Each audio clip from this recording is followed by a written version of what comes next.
when men were to take up arms, the predominant object was the sword. When I've done sword fights in movies, I've always thought about, what are they for? Often these things were right at the point of history. They're such a part of our cultural heritage.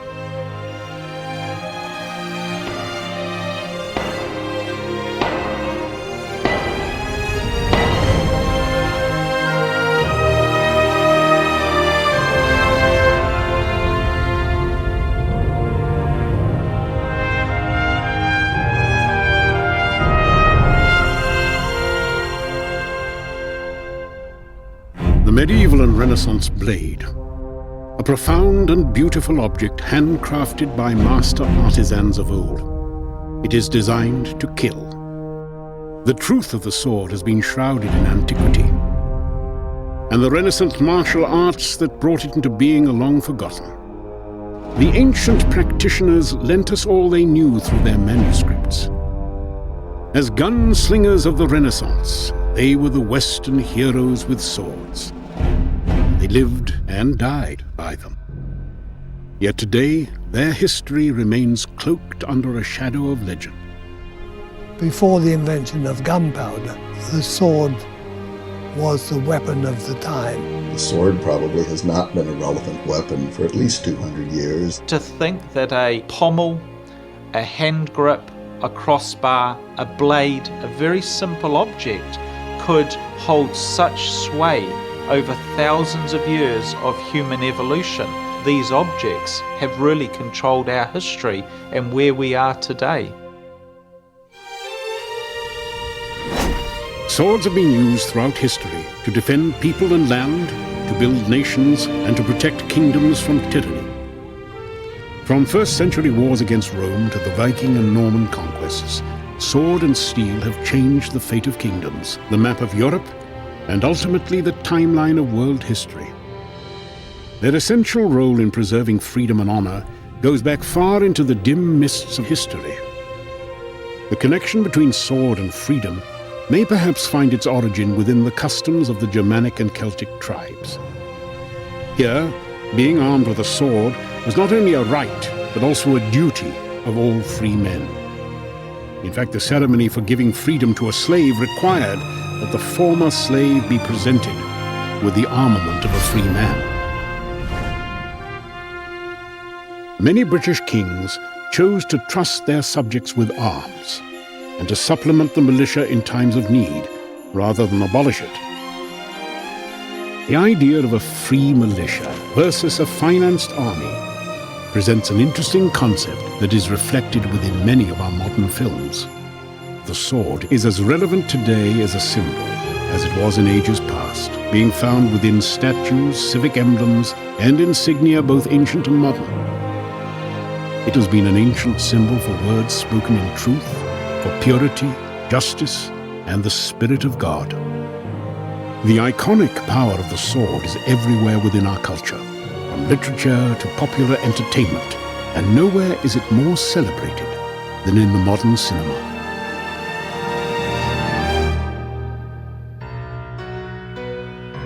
There's a definite symbolism that's part and parcel of every story containing a sword. The sword combines power, authority, and the threat of impending violence all in a prop, which might be hanging on somebody's side until the moment they draw it. I think there's something more intimate about two guys going at it with swords.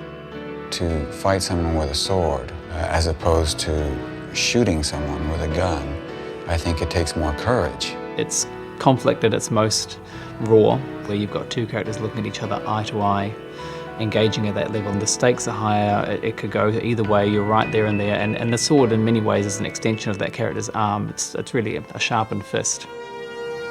It suddenly is a realm of myth, of legend, of heroes, of adventures.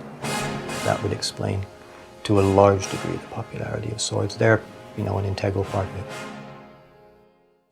Our technology has progressed far beyond needing the sword as an object of personal defense. And while it's still irrelevant, don't you think it's interesting the extent to which we seem to still have the image of the sword, the concept of the sword, the symbolic importance of the sword? I mean, it's hard to turn on the television or go to the cinema, it seems, without still being surrounded by swords.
Our stories and movies contain the kind of morality and justice that we only wish we could find in the real world.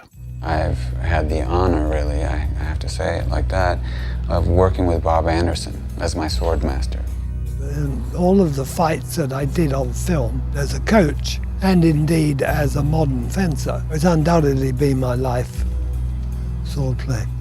Others who have worked with him feel like I do, that you always want to give 100% to live up to the choreography that he comes up with. Even his presence, just him walking on the set, suddenly you have to pick up your game a bit, you know? The first time I met Bob Anderson was actually on the set of Lord of the Rings. He turns around and introduces himself and says, "Well, I'm going to show you a few things that might save your life today, mate."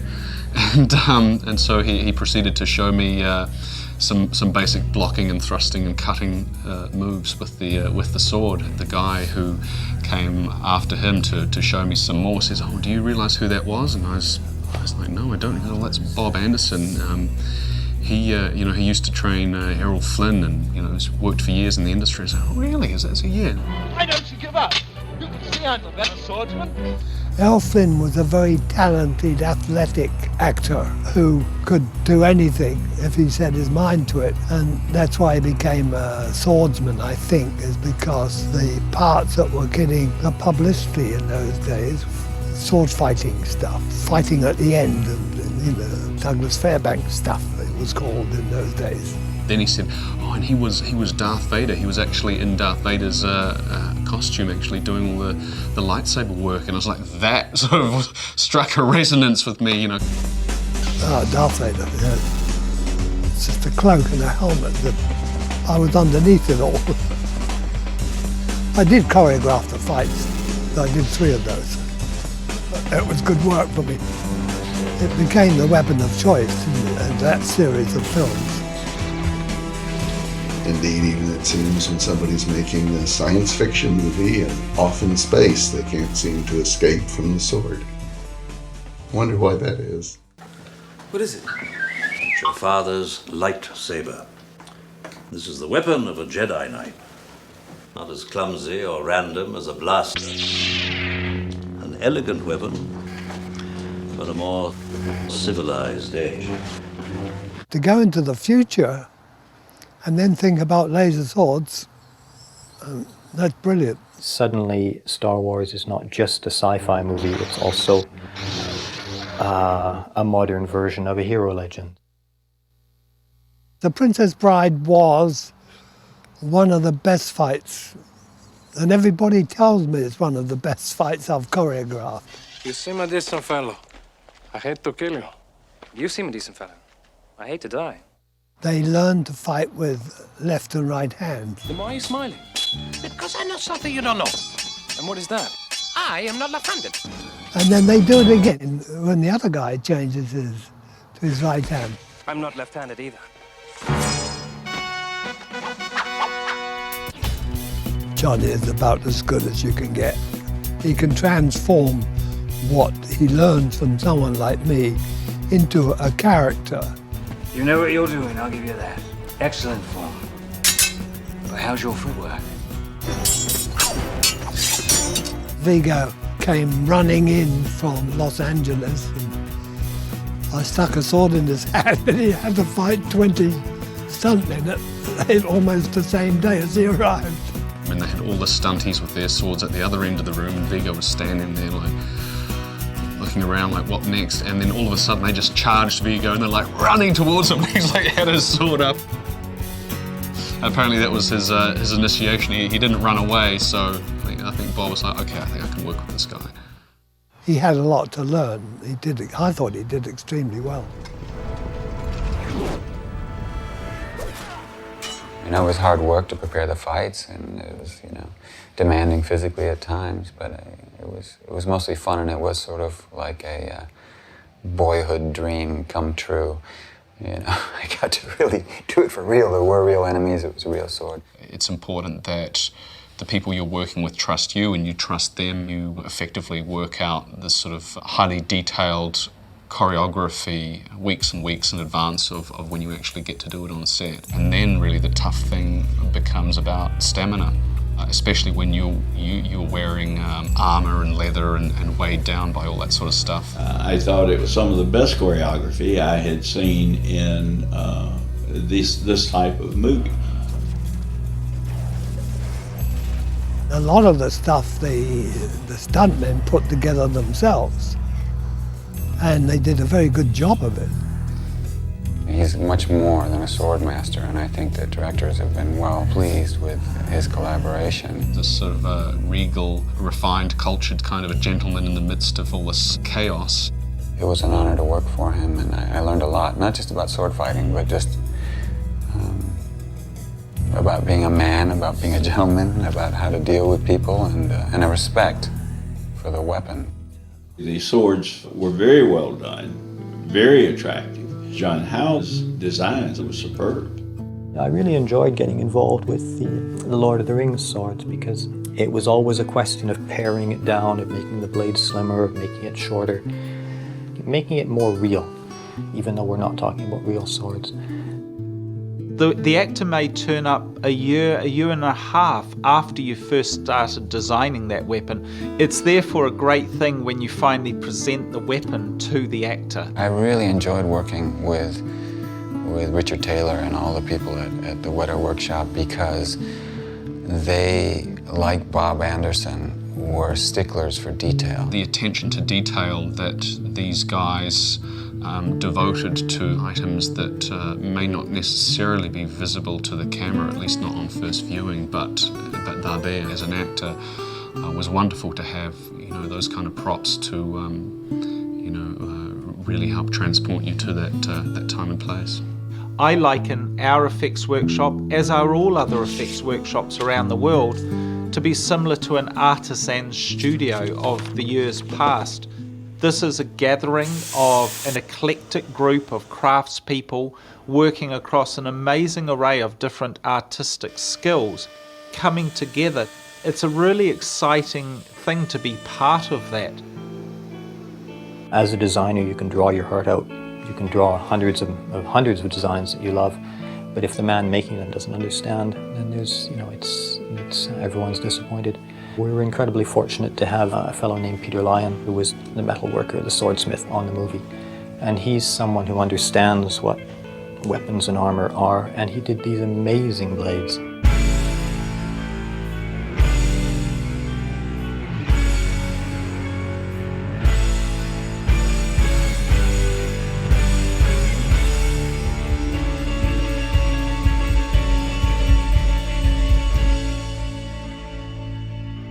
The forging techniques I use are, some ways they're similar, in some ways they're different from the old techniques. With sword blades, I'll start with a bar of spring steel. Usually I'll cut and grind that and then, if necessary, forge it. We use bronze, wood, leather and various other materials that were used in period. The main difference really is that today, with mass production and steel foundries and so on, that we can get things to a much more consistent standard, and essentially they're a lot easier to get and work with. The style of the sword, the level of decoration, the aging on it, they all tell you a bit about whether this character is a new person, whether they're an old warrior. It's a really lovely experience when the actors begin to take ownership of them. Bob very much encouraged you to be familiar with this weapon, which in some cases is your livelihood. Yes, it's only a movie, but the more you can feel like it's not a movie, the better the movie.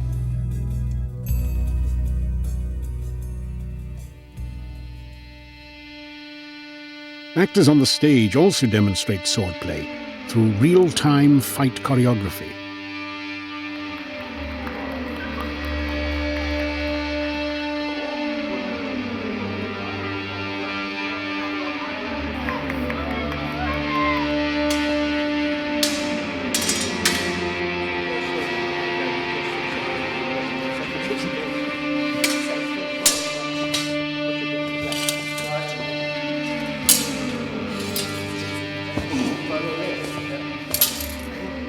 Doing it on the stage is so very difficult. They have to remember every blow. On the films, you can take a part of the fight, film it, do it once, twice, 15 times if necessary. You've got one chance on stage. But you've got to be really good to be a good stage sword fighter. When you've gone to the cut and it comes in with the thrust, you turn and your hand is stopped here. And as you do it, you transfer that all in one fast move. You try to hit him on the head with the cross part of your sword. Now, if he hangs onto his sword, you pull him down and you hit him under the chin with the pommel. But he knows that. What he does is he lets go. Then I go to hit him. He has the advantage now. And that's where you see them in the manuals. The thing that we call a glissade, which means the glide, is which leaves it straight at his belly. In the 18th century, the move still comes into the sword play. We attack each other's chest. He comes back, I stretch him on the lunge, and the glissade could disarm. So there is the same movement over a period of 200 years with different weapons. It still has the same intention. All those moves, you're trying to find out what the other one's doing. Now you can do the glissade, and then they all join together. It's eye contact, it's distance, it's balance, it's timing, and it's intent. I was looking at Andy's eyes, I can see everything that his body's doing, but I can also see Dad standing there and I can see sort of 180 degrees in front of me. Again, the arm goes first. The reality, obviously, that I would plunge down all through the throat. So there won't be a second performance. So we keep the arm, the shoulder, the body looking at it's going towards the throat. And at the last moment, we turn the point. And to make it real, he then defends in such a way. Because I don't trust him. I feel that I might get hit. So I then use the dagger to make sure that the sword is actually missing. You cut, and you hit him, and you take his intestines out, hopefully. The reason I don't hit him is because as I cut him, my elbow is pulling the sword back in again. The skill that needs is just as great as the skill of killing them. There's sometimes a difference of about 2 inches.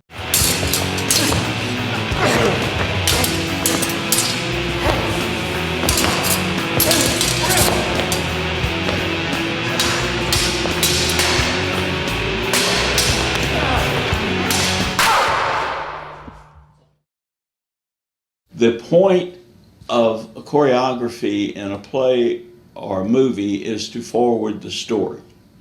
If it does that, it is successful. It's not designed to actually show a real fight, it's designed to show something exciting with swords. There's an undeniable romanticism attached to it all, and there's even the grittier films, I think, tend to steer clear of much of the mechanics of what a sword does to a human body. And it has to look good on the screen. I think, I honestly believe the real fight would be very short, sharp. It's not just a piece of art, though they can be appreciated that way. It's not just a piece of history because they were used for a purpose. It is an ancient weapon that was used to gain or lose kingdoms. Well, there's always been fighting. never been a time when there hasn't been personal combat. People were interested in combat and cared about combat, from the highest to the lowest in the land, kings and princes, emperors. A sword as a weapon is something that pretty much everyone would have owned in the Anglian period, anyone being an adult male. So from top to bottom of society, personal combat was important. Few subjects have received such unfortunate neglect by historians than the martial arts of Western Europe. Although ancient kings and nobles gave the blade great credence during their time, often modern academics fail to clearly write about the reality of the blade, defining its practice as something apart from its actual use. It's quite a popular subject, the history of dueling. And you look at these books, and one thing they never mention is the fighting. You know, you think this was the raison d'etre of a duel, but the one thing they never mention are the techniques of combat.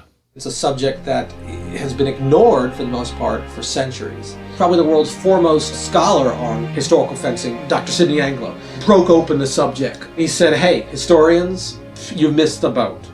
I'm sure that a lot of historians still find it a kind of not a proper subject, that it isn't something that historians should be writing about, which of course is foolish. I think it's perhaps not a very nice thing, you know, these people cutting each other to pieces and running each other through and so forth, and often killed each other. And if they didn't kill each other, they often maimed each other. Originally, fencing meant simply the art of defense, the noble science of defense. We have lots of records of there being fencing schools all over the place, and we also have records of people complaining about fencing schools and the noise and the violence that they engendered.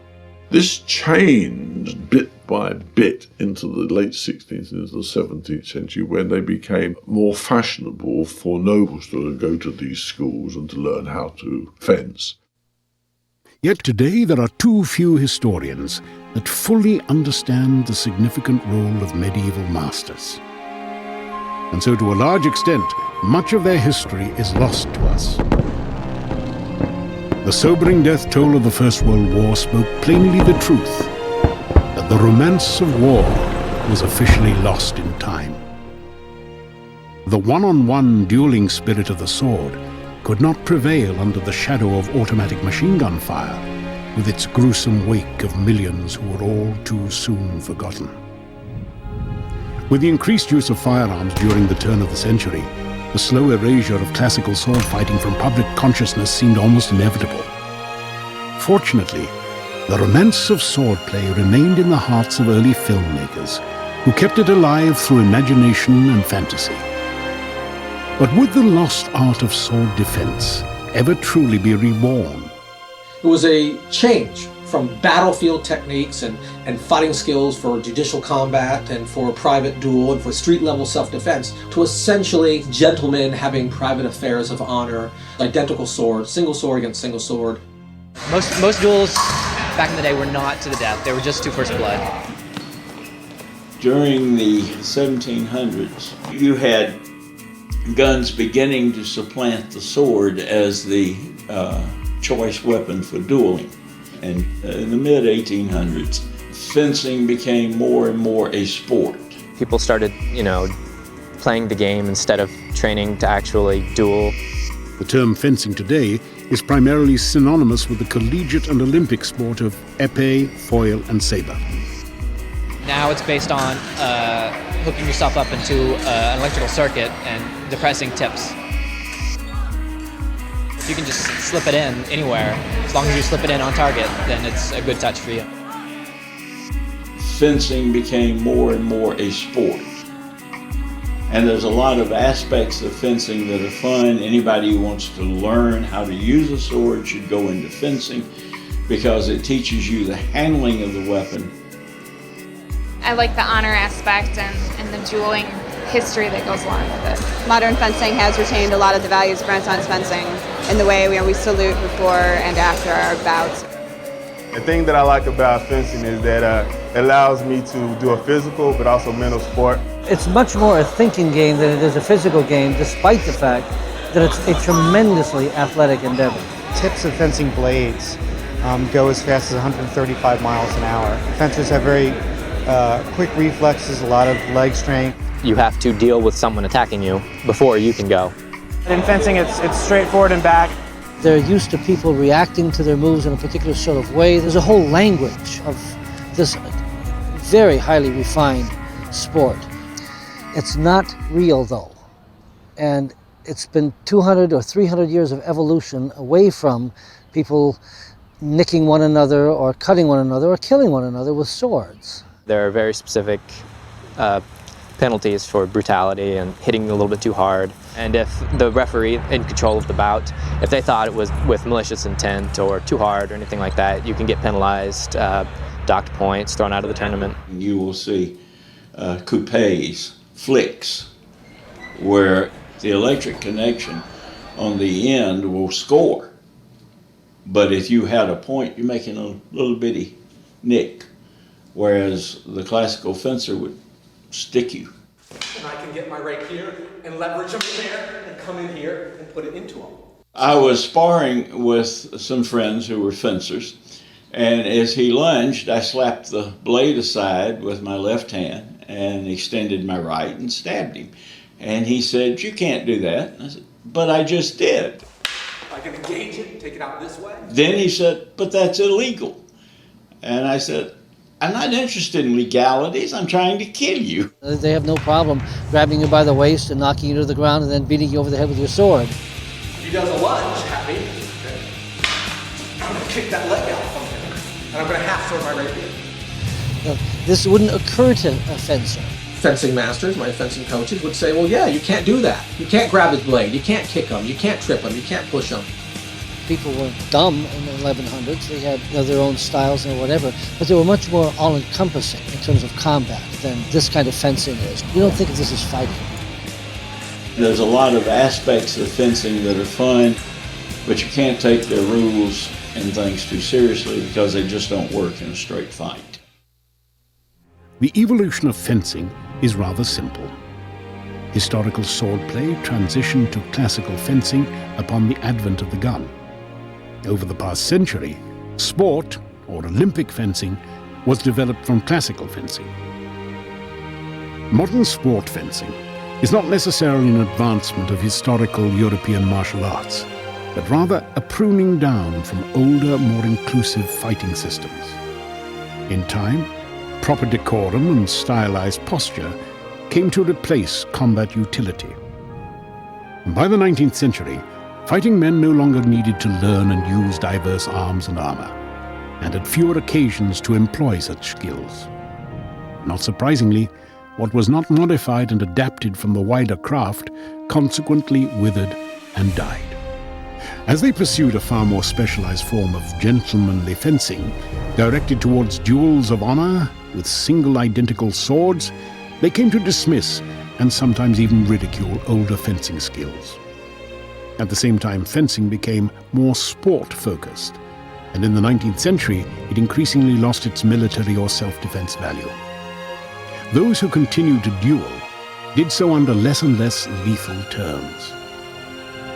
The popular myth of crude and clumsy medieval swords slowly evolving into more superior thrusting swords began to surface at this time.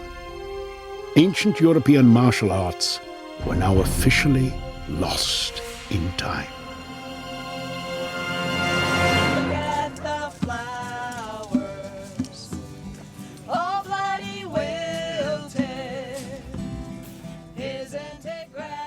If you look at our society, there are a large number of subcultures, from reenactment from Revolutionary War to even reenactment of World War II. It's interesting in that it puts the human being back in to where he should be, into the middle of it. It's an interesting way to study history, and it's a lot more fun than sitting there with a book. This is an epee blade. This is what we originally started using for fencing in the SCA. It's the same type of blade that's used in strip fencing that you would see at the colleges. The strip fencing is more of a sport. It's not really dedicated to the medieval martial arts of the sword.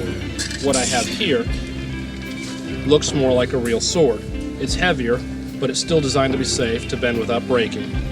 It has more of the weight of a real medieval sword.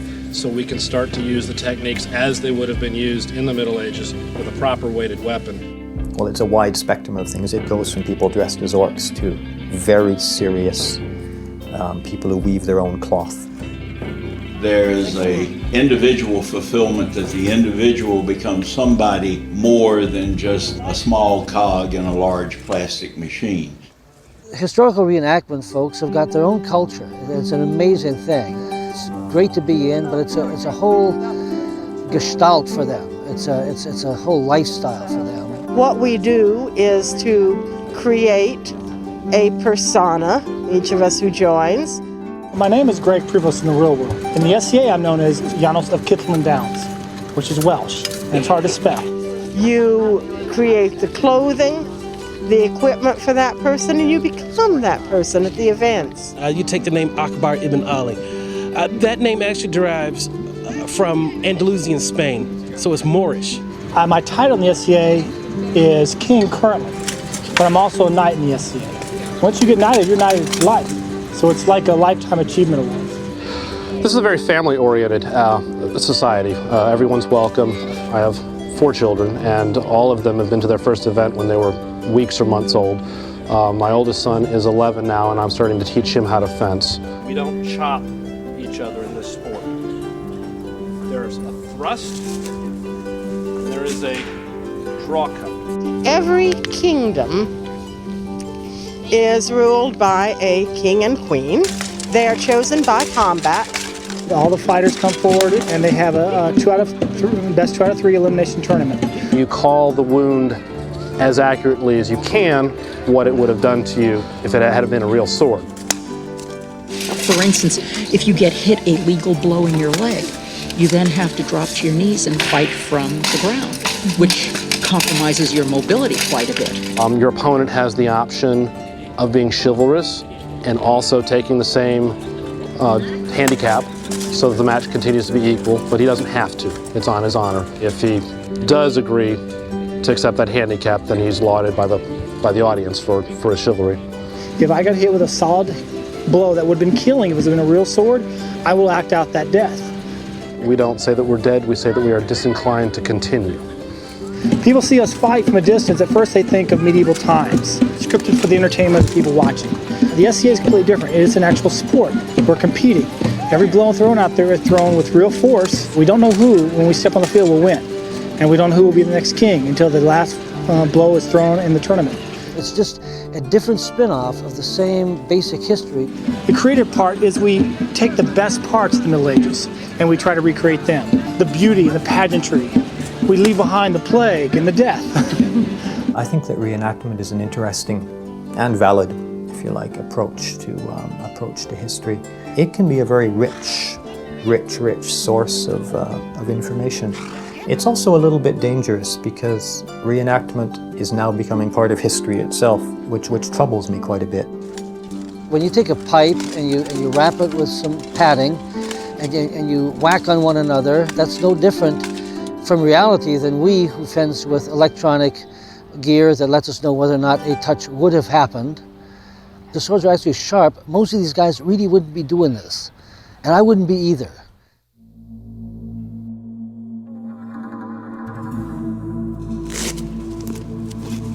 There are many martial arts within Asian culture.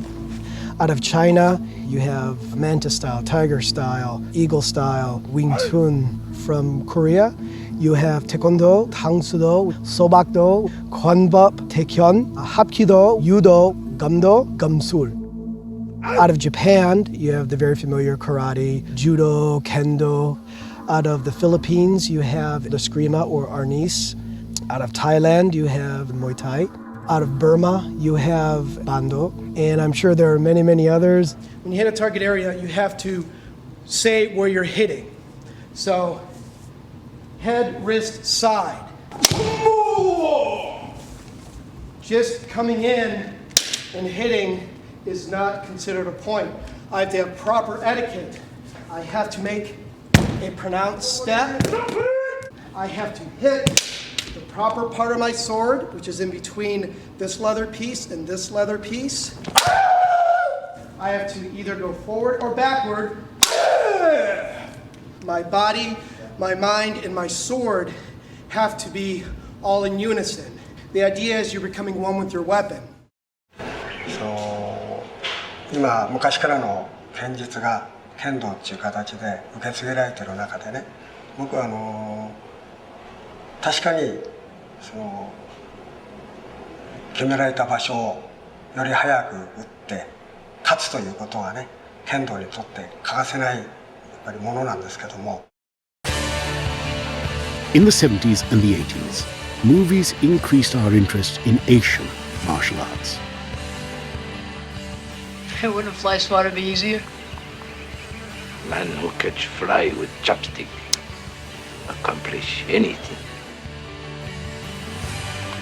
Today, when people hear the term martial arts, they immediately bring to mind fighting arts from the East, such as karate and taekwondo.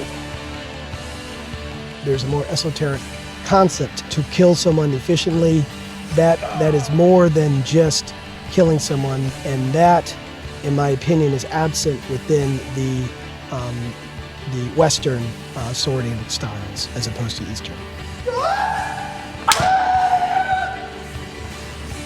ただ勝ち負けだけじゃなくて、この身体を変えるっていうんですかね。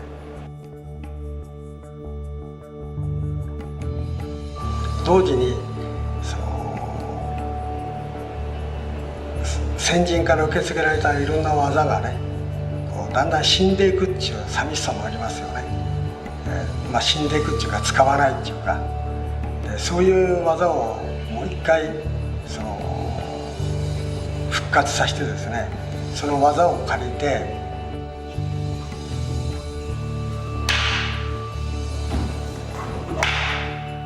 日本人が忘れたっていうかね、失われた体をね、現代剣道で取り戻すっていうことは不可能なのかどうかね。In many respects, you can say the West had the same attitude that the Japanese had, but we handled it differently. So there's nothing really different in these things. We have a tendency to forget that the West had their own tradition of martial arts as well. European fighting skills tend to sort of get relegated to something that was really sort of crude and basic, which it wasn't. What's funny is they don't seem to remember that the human body is the same the world over. And it depends on how your body moves, and that's governed by body mechanics. It's somewhat amusing to have a devotee of the Oriental martial arts glancing through a European manual on, say, wrestling, a hand-to-hand combat, and say, oh, wow, this is done almost like the Japanese. Things from Asia and Japan are viewed as being the sort of pinnacle of fighting skills. And as skillful as they were, we were just as skillful here. What we did was we forgot about it. If you're comparing the two, look how quickly the West seized on the firearm and made great use of it. Whereas in Japan, it was used for a brief period of time until once the Tokugawa shogunate was established, they were banned because this would destroy the social culture. When a peasant could blast a samurai from 50 yards away, it was unthinkable. Martial arts from the East are very hierarchical, being orally transmitted from one person to the next. Pretty much it was a hereditary thing. You had to be born a samurai, so it was essentially father to son, master to disciple. And of course, the big difference is that schools, some of the Oriental schools continued to flourish. How far they're teaching exactly the same sorts of things that they taught in the past is anybody's guess. You remember the game where you whisper and then you whisper to the next. By the time it gets to the end, the thought is all different. Eastern martial arts have a long and continuous history where in the West, martial arts, with the sword in particular, died down a lot after the Renaissance. As the gun improved, the sword was relegated and became less and less important. People stopped training and teaching in the old arts. There was no necessity, no need to learn these things anymore. So we have essentially a break in the history of the sword in the Western world. What was the sword and how was it used? Before practical swordplay developed into a gentleman's ritual of single dueling, masters of defense flourished across Europe.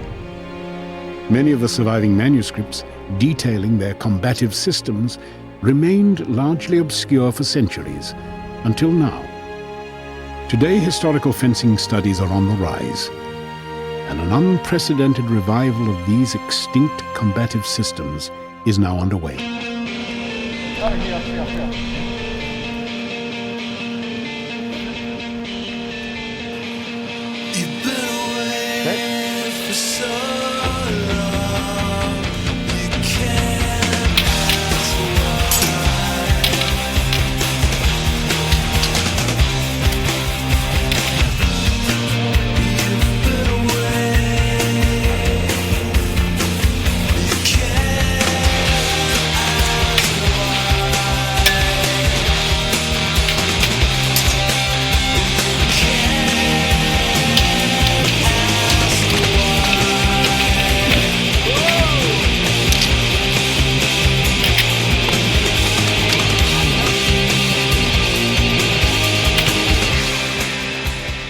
The West had its own martial arts tradition exactly as the Orient did. Exactly the same.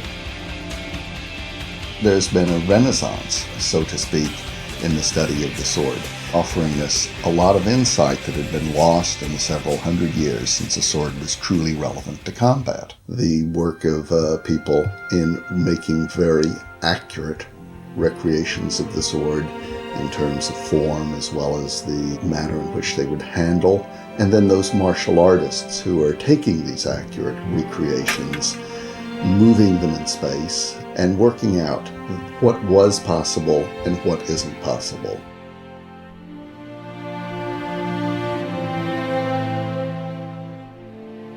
All across Europe, the Americas, and around the world, historical European fight clubs have emerged with a desire to study the original combative systems of both Europe and the ancient world.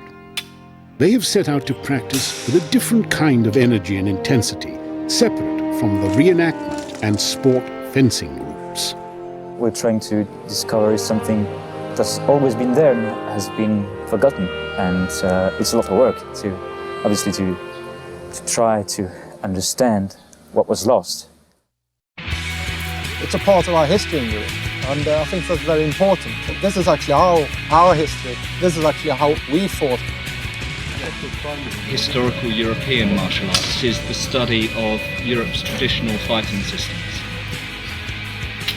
I'm doing this because I had previously studied Asian martial arts, and I wanted to study martial arts related to my own culture and the place that I'm from. Martial arts from Japan or China or Southeast Asia, valid as they are, I wanted something that was for my culture and for me. I came from a long background of doing martial arts myself and wanted to see how the modern arts compared to the old arts. And it seems that their understanding was every bit as complicated as ours, and possibly more so. If you look at modern sport fencing and kendo and the like, they've actually become simplified versions of these great complex systems which were utterly ruthless. It's our past, it's part of our culture actually.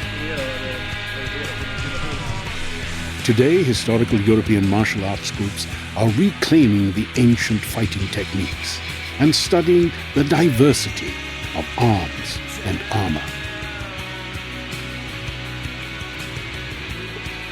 For me, I think the sword is like what it was in the medieval time. What matters is the man on the other side. The difference between the medieval sword and the Japanese sword is that the Japanese put their soul into the sword. In medieval time, what matters was to put the other man into the sword. There's no such thing as just a sword. It's a weapon for killing people, and I'm learning how to do it efficiently. To me, the sword is cool. For centuries, these ancient fighting skills have not been practiced. Historical fencing students are now learning to reconstruct martial arts that have been, until now, extinct. We're having to try and rediscover what the fight masters of the time were thinking and how they formulated their techniques and how they evolved. So there's quite a strong academic side to it in the Western martial arts. We're essentially resurrecting this from books. Just as European scholars wrote down every other art and science, the science of defense was also documented and recorded.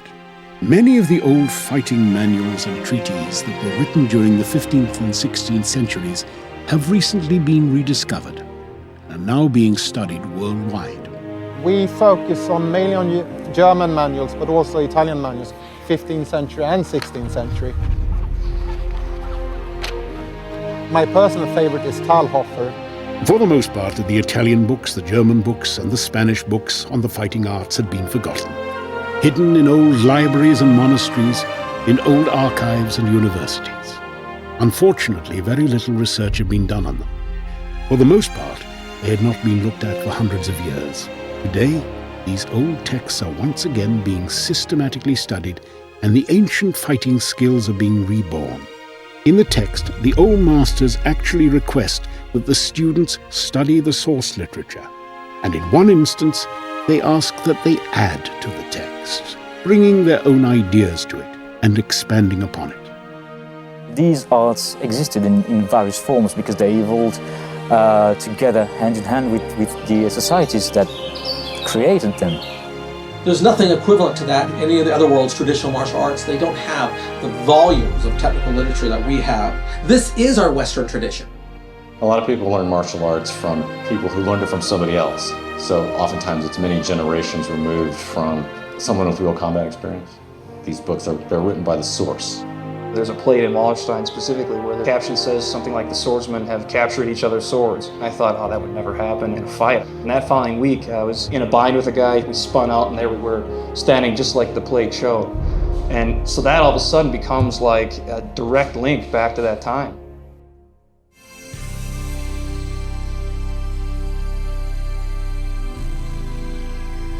How did they communicate their systems to absent third parties? There's this combination of words and images where you have a kind of notation where you can almost read the movements like you read music. It combines a ground plan, the way your feet go, a representation of how you hold the weapon. You can see the relationship between the swords, horizontally as well as vertically, because it casts a shadow, and of course scores of postures. They're all an attempt to convey what the author wants his student to understand. This is the source literature. This is what's going to tell us how they did it back then, and this is how we should be doing it again today. When one looks at books on arms and armor, the incredible detail and diversity of design in such weaponry is apparent. Therefore, it stands to reason that there should be an equally sophisticated manner of using such weapons. I was inspired by the works of a gentleman named Ewart Oakeshott. Oakeshott was considered the world's leading authority on European swords, on medieval swords in particular. Most academics look on them as quaint curiosities, but they have no real concept of what that sword was used for or even how it was used. Ewart made it into what it was. These were weapons made for young men to kill other young men. A real weapon used by real people. The typology of the sword that Ewart Oakeshott devised included a classification for all historical blades. Oakeshott's classifications unlocked the mythical doors that had obscured the true history of European martial combat.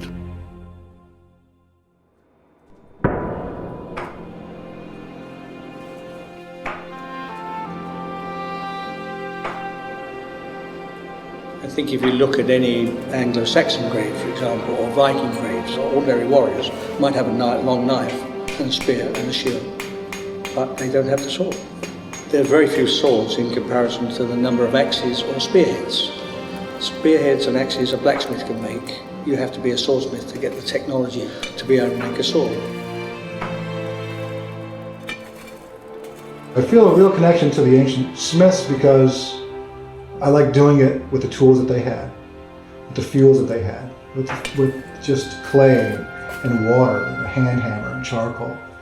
I have a modern shop too. I've got air hammers and gas forges and electric kilns, which I use for experimentation and making sure that what I think is happening the ancient way is actually happening with some modern tests. What really attracted me was the chemistry. I said, well, how do they make this stuff from iron sand or dirt, basically?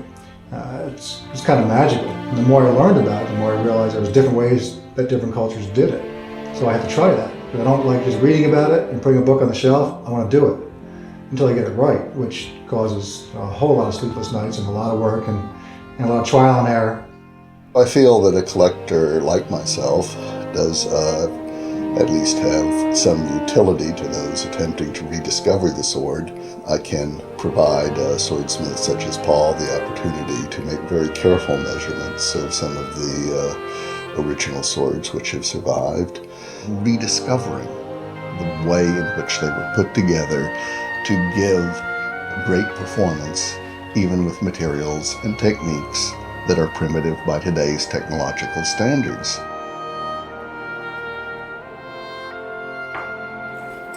Well, sometimes there's a debate, is the Japanese sword better than the Chinese sword? Well, the Chinese taught the Japanese their technique, so basically it's just a refined Chinese sword. Well, no, the European swords are better. No, woots, which, Indian type blades are better. I've been working a lot of these traditions and I'm finding more similarities of how they solve their problems than I am finding differences. Now, they have different ways of doing them and different ways to stack things. Some people use twists, some cultures didn't use twisted steel, but they solve the problems in a very similar fashion. And that really intrigued me. I figured out some things that were wrong in books, things that weren't written in books, and other things that I feel are right by actually doing them and trying them and testing the swords and breaking the swords and analyzing things. I enjoy getting primary knowledge. There's not too many people that smelt their own steel and then test their own blades and make full finished pieces from them. But where I feel the connection is sitting back there with the fire going, hand pumping the bellows, with everything quiet, and just me and forging that blade.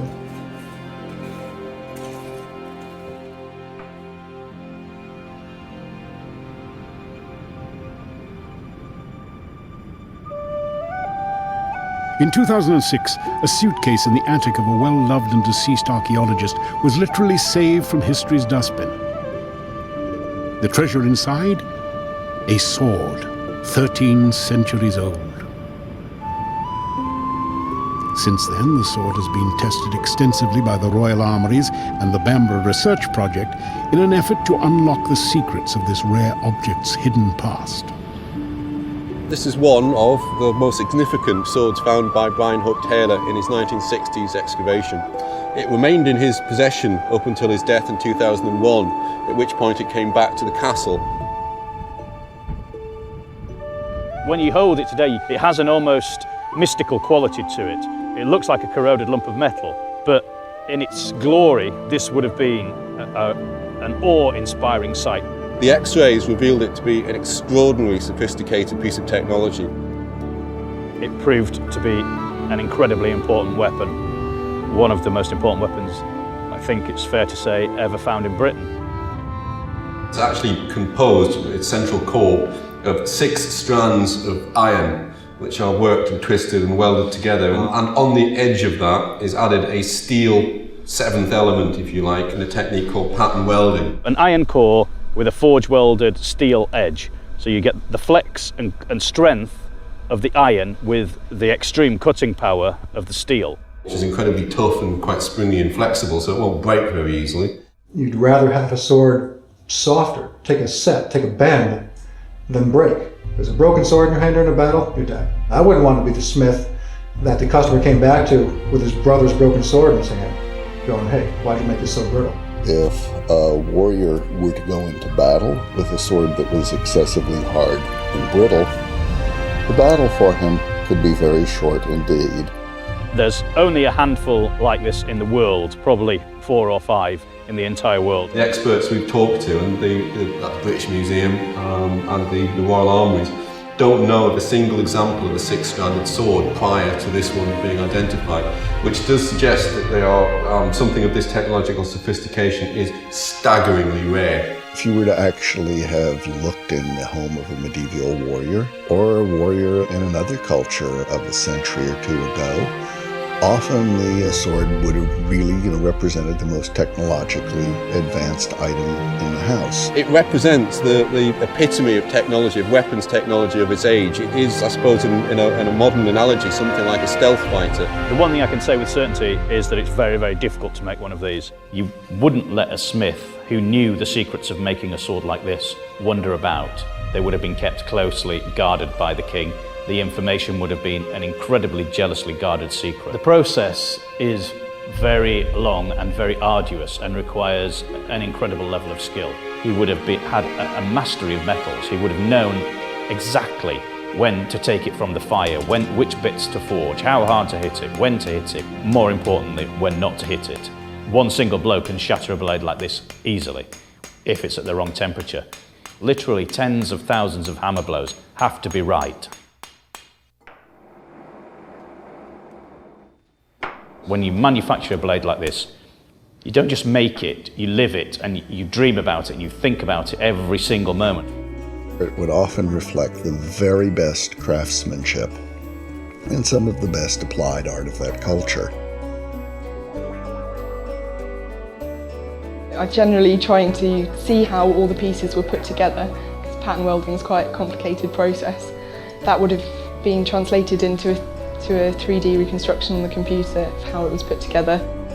There is a cleanliness of line and an economy of weight to make it efficient, durable, as light as possible. I'm continually impressed to no end about how beautiful all these objects are. High-end warriors and kings who can do what they want with precious metals and precious stones, the idea that they don't need to because the sword itself is so precious, I think speaks volumes. There must have been quite a lot of thought on the part of the regular soldier to actually preserve the blade from damage. Simply to employ a person of the caliber of the individual who made this would have cost a fortune. It would have cost an absolute fortune. If you look at old swords, you can tell which ones have had to be used to parry or bone break. You can tell bone breaks too. It's actually notched and chipped along both sides, which does suggest that it has been used repeatedly in battle. A sword of this quality would have been owned by someone who was incredibly important. It was probably owned by one of the kings of Northumbria, possibly by several of them, which does suggest 200 or 300 years of use. So it may well have been an heirloom of the Northumbrian royal house passed down from generations, basically one king to another. A sword like this, I think, would have inspired absolute terror. When you're in battle and you see a sword of this quality coming towards you, you would know immediately that the person who wielded a sword like this was someone who had spent their entire life training to be a warrior, who lived their life by the sword.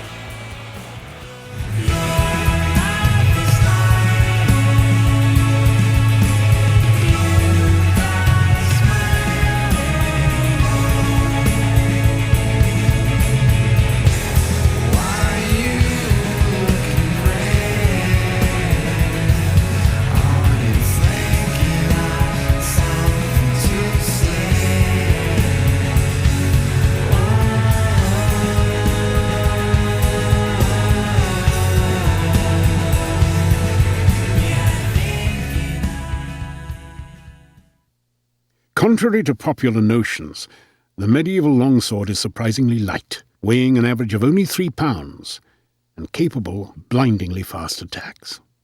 Sword combatants use both footwork and the ability to manipulate timing and distance to enhance the sword's cutting and thrusting capabilities. One of the primary principles of swordplay is to attack and defend at the same time, where every attack contains a defense, and every defense contains a counterattack.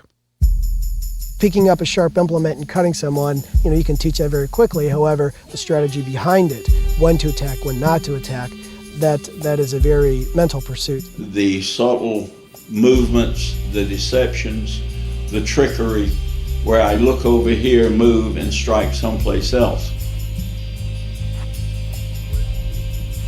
When you start fencing with medieval swords, then you discover that it's more to it than actually using just a blade.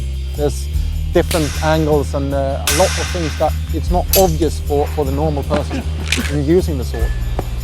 Levering with the sword to try to disarm the other guy, fasting with the cross. Historical European martial artists believe that it is important to study and practice the techniques with great energy and intensity. From the manuals, we can see the diversity of the ancient masters' skills. They studied 2 weapon combinations: sword with shields, swords with buckler, and swords with daggers. Often they considered unarmored as well as armored fighting, mounted as well as on foot. Generally, the ancient masters always integrated armed and unarmed skills, never practicing fencing without also including grappling and wrestling techniques. Most of these combats probably ended on the ground. Här har jag vapenarm. Jag kontrollerar den, du kontrollerar min vapenarm. Skallar liksom. Right. When he's down on the ground and I'm using all my weight to shove my sword through him, then I can penetrate. In order to comprehend the sword, you need to comprehend all the techniques surrounding the actual use of swords. Contrary to what you see at Ren fairs and what you see in Hollywood movies, armored fighting is not about using the edge of the sword. It's not going to penetrate that breastplate or that plate leg armor, so I have to come up with another way of defeating a man in armor. And that method is primarily half-swording. The manuals are full of this technique. I grab my own blade and I use it as a thrusting weapon. I can shorten the blade by doing this and make it much stiffer so they have accuracy and enough strength to penetrate his armor. I have to thrust it in and put some weight behind it and really drive it. Fencing does not allow you to use the left hand. And I have heard people tell you or say that the left hand is for balance. It has nothing to do with balance. We're constantly going to be using this hand. So when he makes an attack, if I have to, I'll use elbow, forearm, anything I need to. Now, in classical fencing or dueling manuals, you see slapping the blade as a constant thing. In fact, you will see them most of the time with the left hand up here in a position to slap.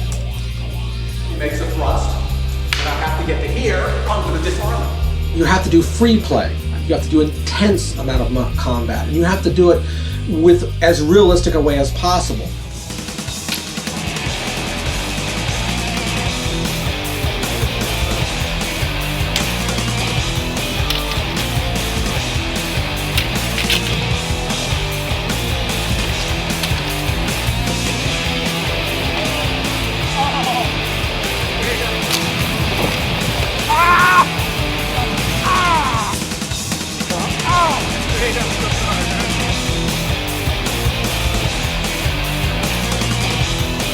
I should have worn it. Oh!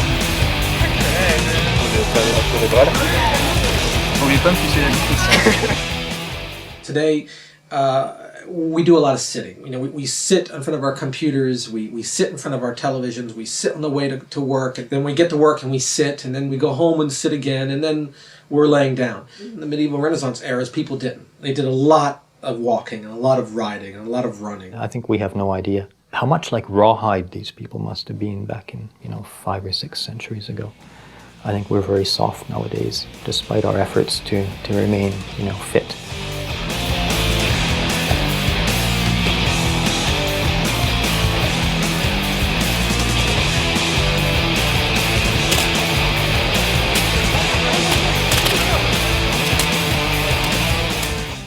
I was a sword nut at 12, so me and one of my friends went out and we immediately, bang, bang, bang, started fencing with them. And after it was over with, I had 2 hacksaws because, it just ruins the edge. Well, I was shocked and upset because this wasn't what happened in the movies. Movie combat is really a curious undertaking because it's not very realistic generally.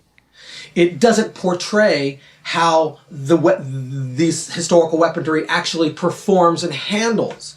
It's one of my favorite themes, actually, that metallic noise that a sword makes coming out of a scabbard, which makes no sense. Swords don't make a noise when they come out, you know. It's life is a fantasy. It doesn't reflect the way human beings actually behave in violent personal armed combat. Mainly when you see movies nowadays, they always focus on techniques. Even in movies displaying medieval Europe, they always focus on Asian techniques and etc. And that's not our way, so to speak. Western martial arts, that's, whether it be English, Italian, French, Spanish, there are specifics to those styles and those weapons that are ignored in most of the movies these days. It's like a huge pot of soup with many, many ingredients. They're hybrids, really. They're not true to Western martial arts, I wouldn't say, for the most part, because they're mixing in elements of Asian martial arts that have no place there, really, if you want to be realistic.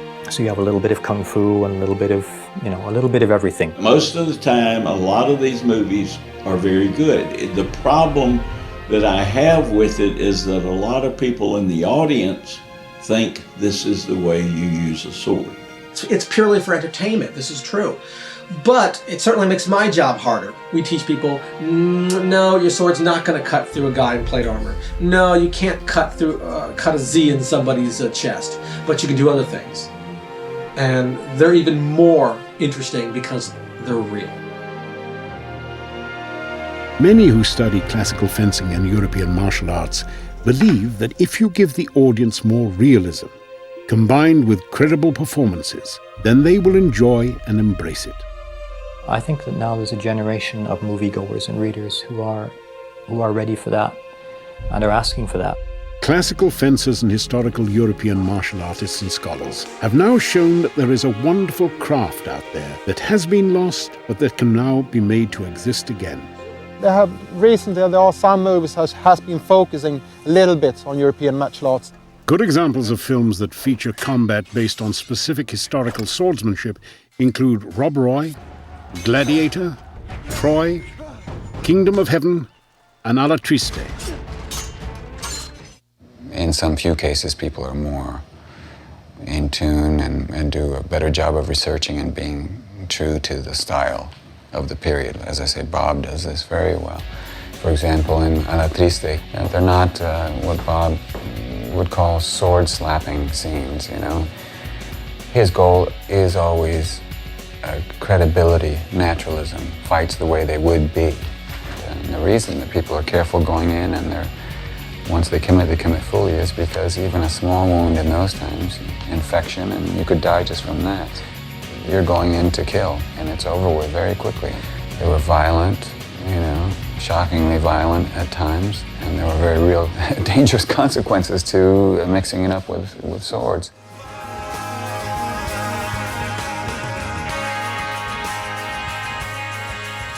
In many regards, it is to the high fantasy of film that we are indebted for today's resurgence of Western martial arts.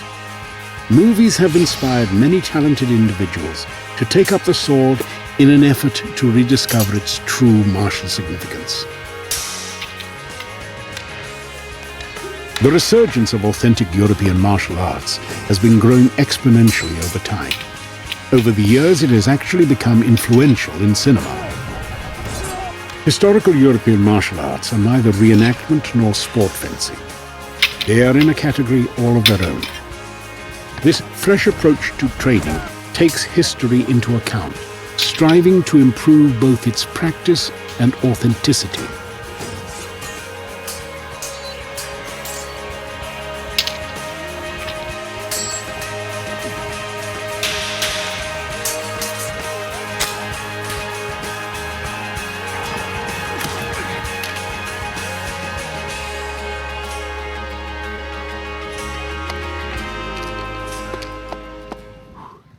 Our lives don't depend on this craft. Nobody's going to challenge us to a duel at the mall with a rapier. Nobody's going to ambush us in a parking lot with a bastard sword. So we have to have alternative reasons for why we're doing this. We do this, I think, because it needs to be done. Hopefully it will increase everyone's understanding and awareness of how European warfare was conducted. they will be appreciated for as effective and as elegant and as useful as anything that the rest of the world has to offer. All these things that have been forgotten needs to be found again. In an age where truth seems so far from us, symbol of the sword shines bright. The journey it takes to become good with your blade, to become good with your sword, that takes a lot of time, a lot of effort, and that changes a person, matures a person. Obviously, in the process, it's going to teach you to become a better man. We hope to be, who knows, someday better swordsmen, maybe even mildly average swordsmen. That would be more than I would ever expect. What story can an ancient sword tell us? I can't say I really understand the sword as of yet, but hopefully one day I will be there. Eventually, I would like my studies to take me to the great heights of beating my instructor, the first woman to ever do so. Sword fighting is kind of different and looked like good fun, and I've been a couple of times, and it is good fun. While those who train today have only begun to scratch the surface, they are slowly beginning to lift the shadow. You know, it's all those dreams that you really can't have anymore because you've grown up. People are often looking backwards in time to see whereabouts we've come from. Even in the 50s, progress was happening. People were looking forward. And now we've reached a point, I think, where we're looking all around, trying to find meaning to what's happening. People need to feel that sense of identity with their past and with their history. There's nothing richer than history. History is all of us over thousands of years. I've been doing martial arts for over 20 years now. I've noticed my body changing, and I'm getting older and things are a little bit more difficult. However, I don't give up on that. I train myself harder, so it becomes very, very mental. Your body goes away, but your mind should stay sharp. So I get a bit more gray and a little more astute. As long as I can swing a hammer, I'm just going to keep doing this. Within the sword lies the power both to protect and to rule. It can be used for great evil or for great good, to control a people or stop the hordes of a tyrant, to break the rightful will of a nation or to set the truth free and every man a king over his own fate. A good swordsman does not take lightly unsheathing his sword. If your sword is out, it means you intend to use it. It's a pity, really, that we couldn't fight with rapiers today rather than guns. It's a pity that gunpowder was invented, in my mind, because we would probably still be fighting with rapiers, and I'd be good at it.